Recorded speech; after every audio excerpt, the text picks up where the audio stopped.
So ito unahin natin mga kababayan na kung saan po itong si Sara Duterte ay talaga namang hindi po talaga makakatulog. Mga kababayan, ako na nagsabi sa inyo, si Sara Duterte kailangan po ng uminom ng pampatulog na kahit isang banig. No? Isang banig na pampatulog kailangan inumin ni Sara para hindi siya mapuyat kasi bukas umpisa na ang kanyang impeachment trial sa Senado. So bukas na po yan ha, July 6. Lunes. So ngayon, mga kababayan, eto na nga. So, meron kasi akong napanood na isang abogado na sabi niya, the more na ang senador ay paunti, the more na ang boto para makonvict si Sara ay uunti rin. Kasi, mahirap naman sabihin na ang boto ng kanyang conviction ay 16 kung ang mga dadalong senador ay hindi naaabot ng 23 or 24. Yeah? Kasi mga kababayan,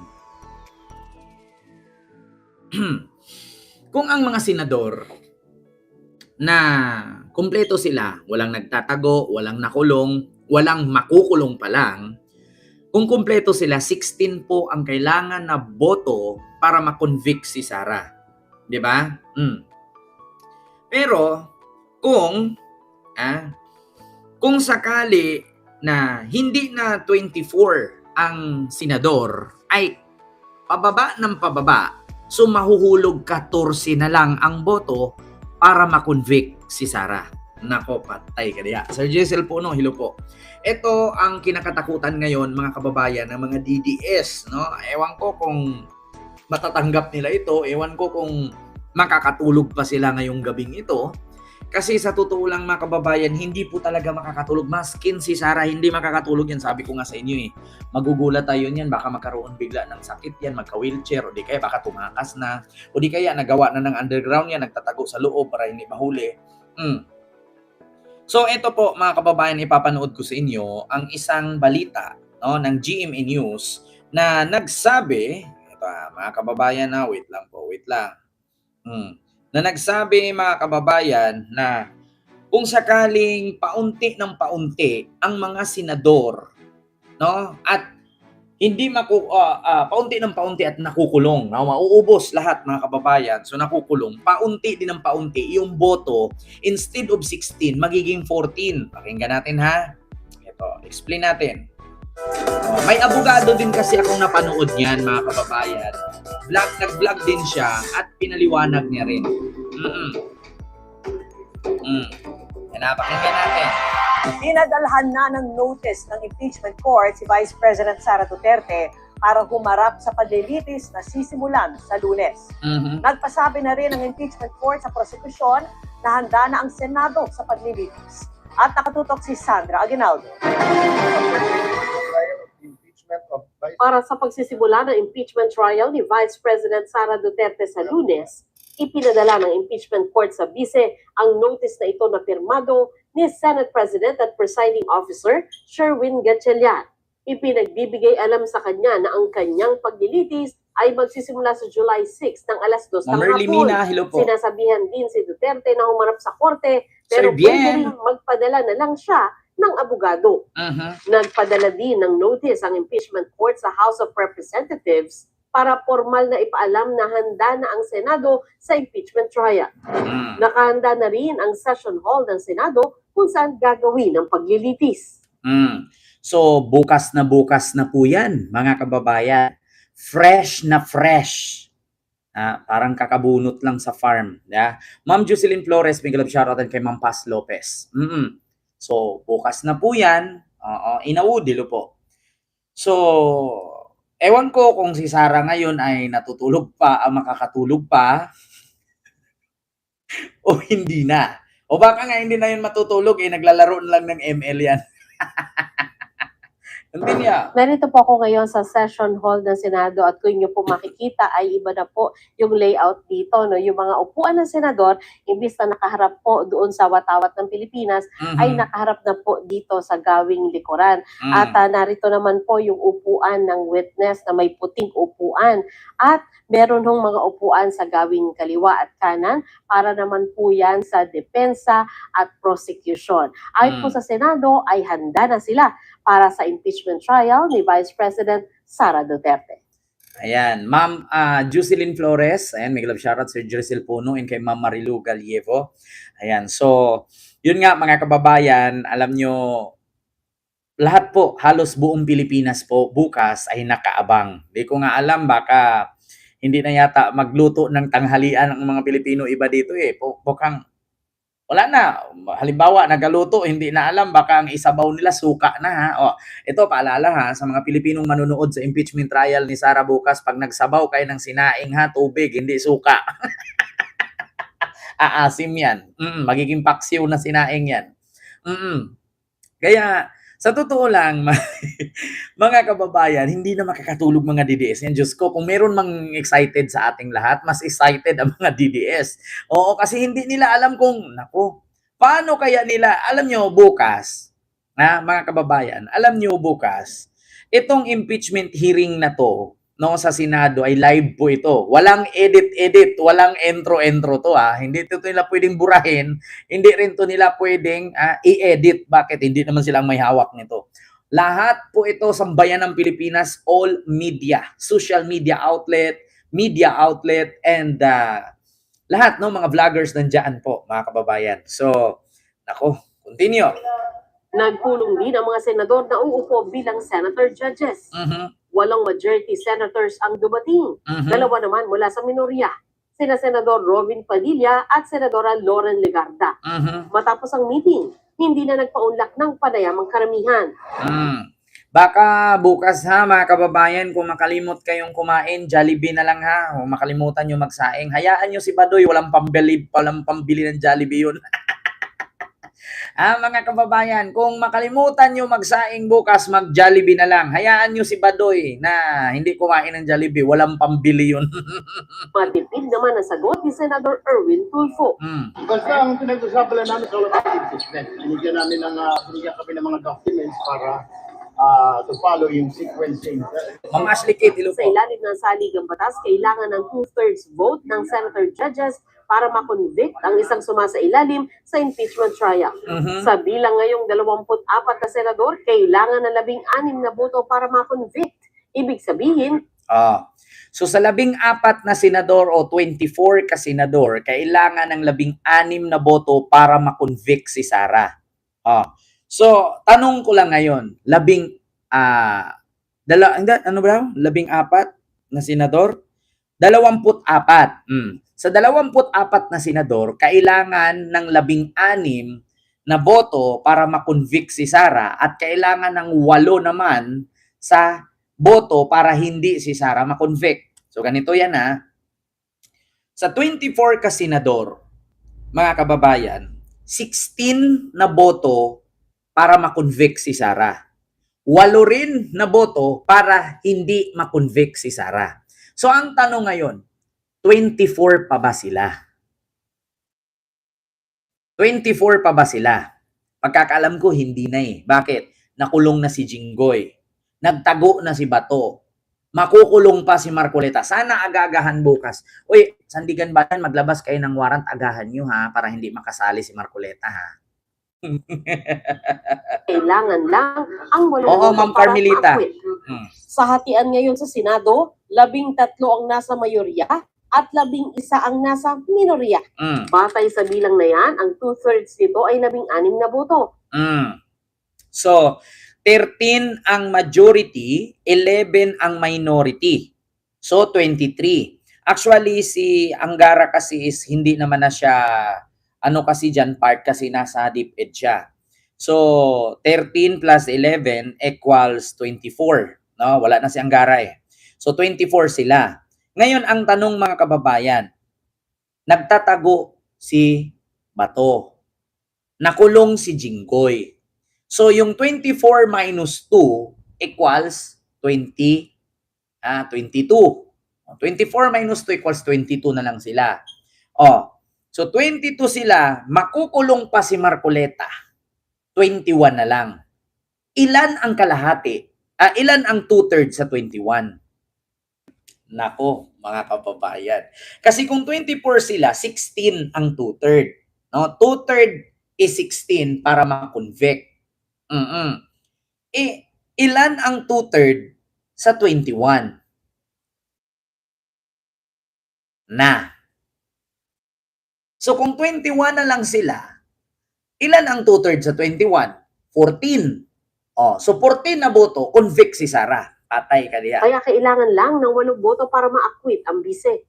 Pero hindi pa nagpapakita si Senador Bato de la Rosa na may arrest warrant mula sa International Criminal Court o ICC, habang nakakulong naman si Senador Jinggoy Estrada. Kung makukulong din si Senador Rodante Marcoleta, 21 na lang na senador ang makakalahok sa impeachment trial. Pero may naniniwala kung 21 na lang ang makakadalo sa paglilitis, 14 na lang ang botong kailangan para ma-convict ang bise. Naku, patay. Kung 24 sila, 16 ang 2/3. 16 ang botong kailangan para ma-convict si Sara. 8 naman ang boto para hindi siya ma-convict. Paano ito? 21 na lang sila. So sa 21, 14 na lang ang boto para ma-convict si Sara. So bilangin natin ngayon, ang majority is 13. Ang majority ni Gatchalian, 13. Ang minority ni Cayetano, 11. Inakulong si Jinggoy. So sa 11, magiging 10. Nagtago si Bato. Sa 10, magiging 9.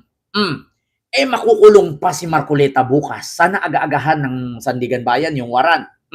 So sa 9, magiging 8. Ngayon, mga kababayan, 8. 8 na lang sila natitira.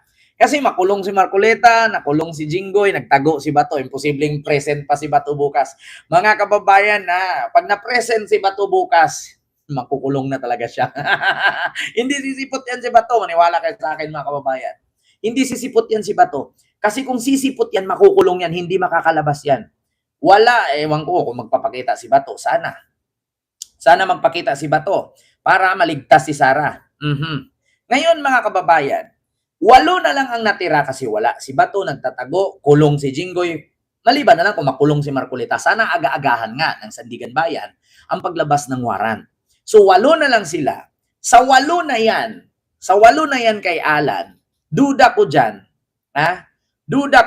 na may buboto dyan para maging 14, makonvict si Sara. Sa 8 ng Cayetano Black, may babalimbing dyan. Kasi sa 8 na yan, isa lang tatalikod, hindi na talaga acquit si Sara. Hindi aabot, mga kababayan. Hindi aabot ng 8 para para maligtas si Sara. Meron talagang babaliktad dyan. Maniwala kayo sa akin, mga kababayan. Yung 8 natira na yan, halimbawa matanggal si Bato, matanggal si Bongo, matanggal si Jinggoy, matanggal si Marcoleta. Alam ko, mga kababayan, meron talagang pipirma dyan para ma-convict si Sara. Kasi kung 13 ang majority, halimbawa hindi sang-ayunan yung 14.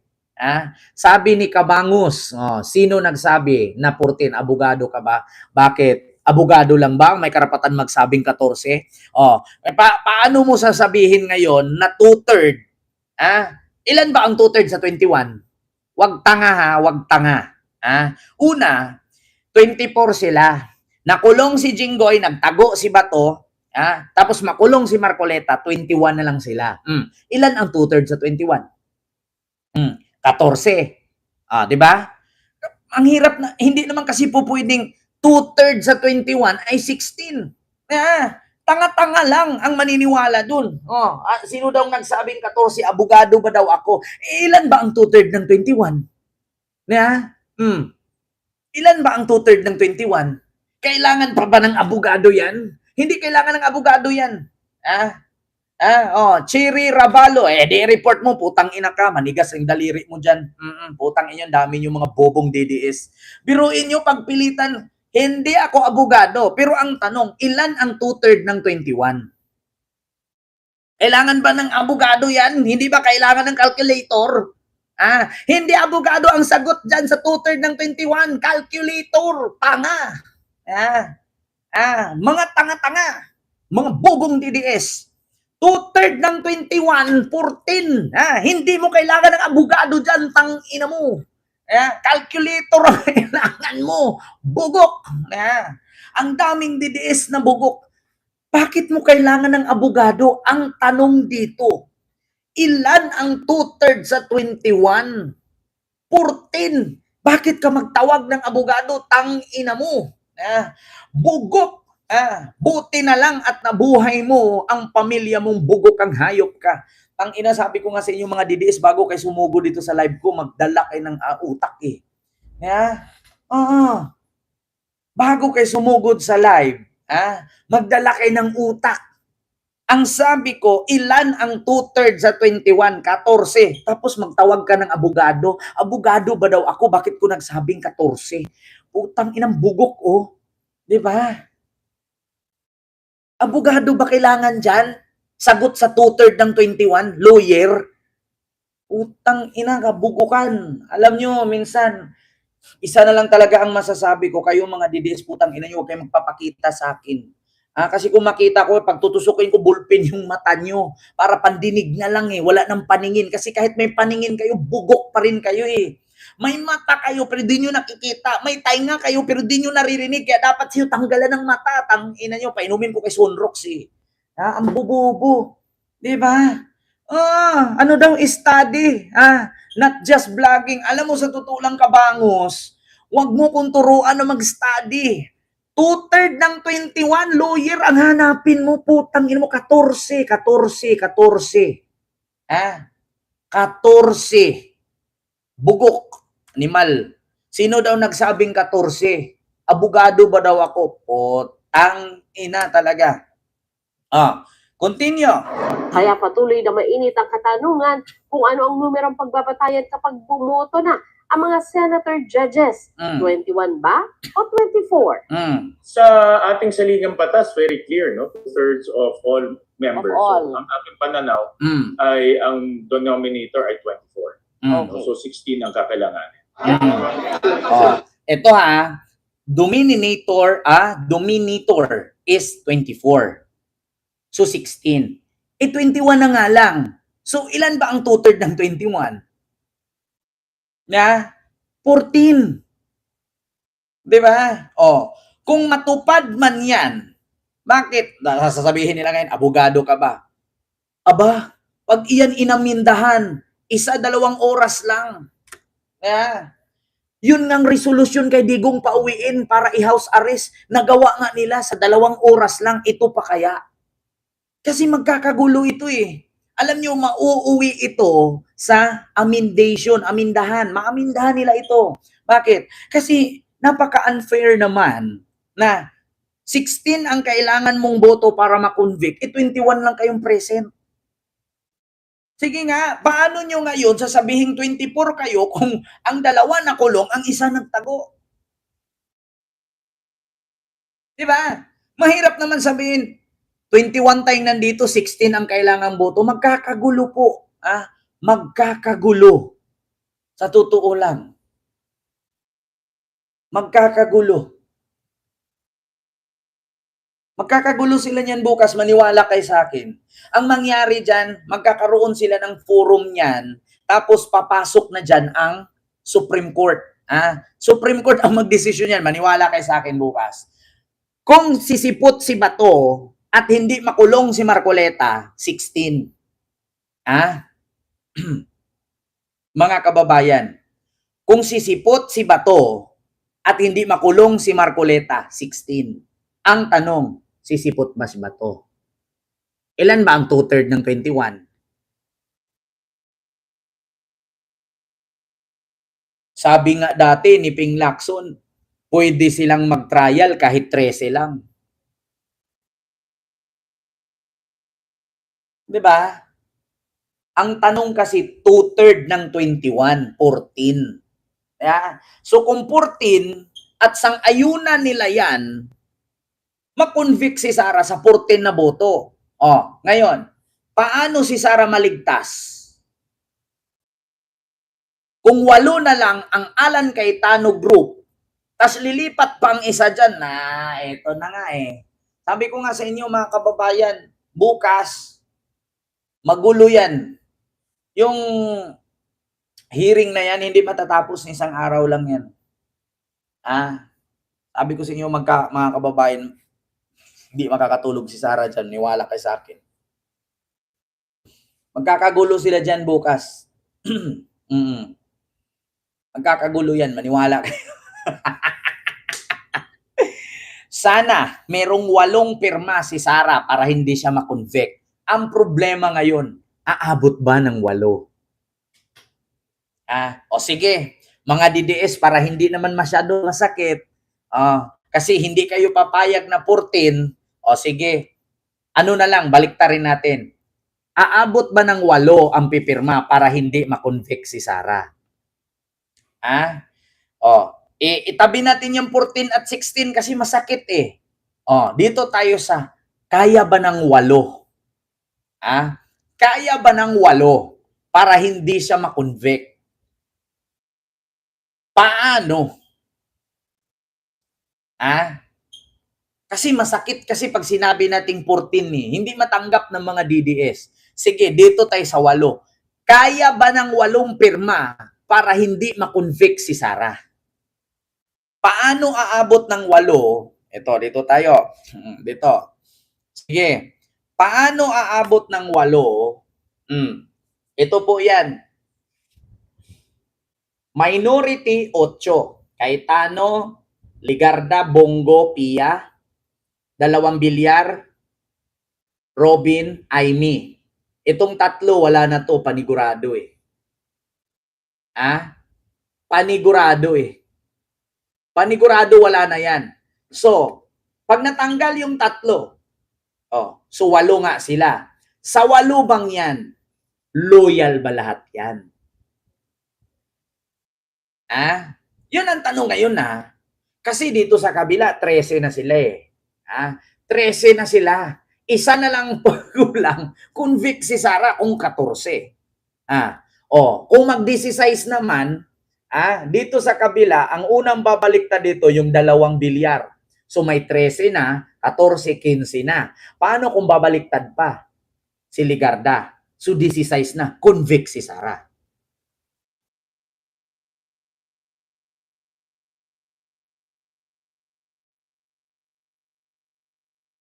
Diba? 8 sila eh. Sure ba kayo? Itong 3 nakabox, wala na yan eh. Panigurado, kulong ito, nagtago. Hindi to sisipot, maniwala kayo sa akin. Gusto ba niyang masugatan ulit? Gusto ba niyang maghihingalin siya bago umakyat? Ito, kulong na eh, panigurado eh. Ito si Marcoleta, sana agahan ng Sandigan Bayan yung warrant. Baka nga alas 6 pa lang, hulihin na yan eh. So 8 na lang silang matitira. So 1, 2, 3, 4, 5, 6, 7, 8. Sa 8 yan, sulit ba sila? Sa 8 yan, wala bang babaliktad? Kasi ayaw niyong pumayag sa 14 makonvict si Sara kaya hindi tayo abogado. Di sige, dito tayo sa 8. Yung 8 bang yan, wala bang babaliktad dyan? Kapag isa ang bumaliktad sa 8 na yan, hindi ligtas si Sara. Mga DDS, masakit man. Kasi pagpilitan nating 16 para makonvict, hindi 14. O sige, tanong tayo, 8 na lang silang matira. Hindi ba babaliktad yung iba dyan? Isa lang mawala dyan sa 8 natira. 2 Bilyar, Robin, Aimee, Ligarda, Bongo, Pia, at Alan. Sa 8 yan, ilabas natin itong 3. Sa 8 yan, tanong ko lang, loyal ba yan?